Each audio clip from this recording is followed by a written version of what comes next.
नमस्कार मैत्रिणींनो, मी आज तुम्हाला सांगणार आहे मुखवास। जेवणानंतर आपल्याला बडीशोप, ओवा ह्या खाव्याशा वाटतात, पण त्याही रुचकर आणि चविष्ट असल्या तर अजून मजा येते। त्यासाठी मी तुम्हाला आज सांगणार आहे ओवा बनवणार आहे।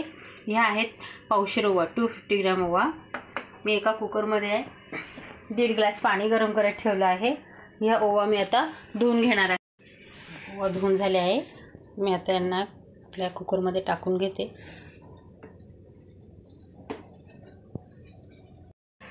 यात आपण आता घालणार आहोत 2 चमचे संसळ खार, याला काळं मीठ पण म्हणतात, 2 चमचे,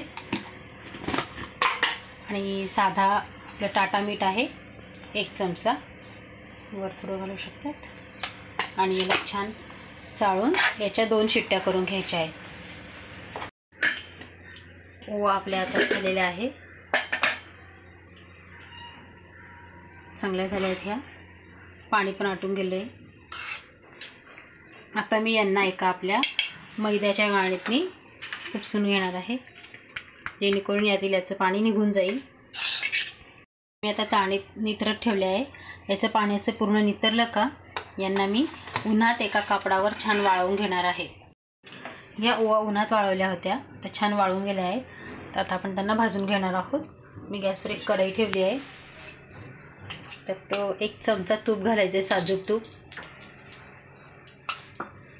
तूप गरम होत आलं की आपण आपल्या ह्या सगळ्या ओवा त्यात टाकून देणार आहोत आणि छान कडक होईपर्यंत आपण त्यांना भाजणार आहोत। खूप जास्त नाही जाळायच्या, जाळल्या तर त्या कडवट लागतात, जळक्या लागतात। कमी गॅसवर छान त्यांना भाजत राहायचं। ओवा छान भाजून झाले आहेत, हे पहा, तुम्ही पाहू शकतात। आता मी यांना एका ताटात काढून घेते। ओवा छान भाजून झाले आहेत, ताटात काढून झाले आहेत। आता आपण त्यात टाकण्यासाठी थोडी तिळी भाजणार आहोत। पावशेर ओवांना 1 वाटीभर तिळ आपण भाजून घेऊयात।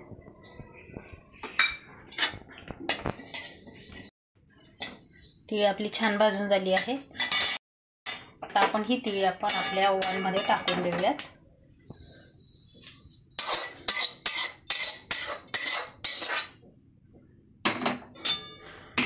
करून घेऊयात।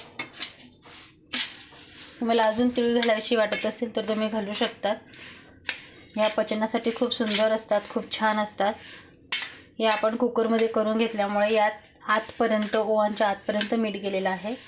आपलं मुखवास, आपले ओवा छान तयार झाले आहेत। मुखवास आपले रेडी झालेला आहे।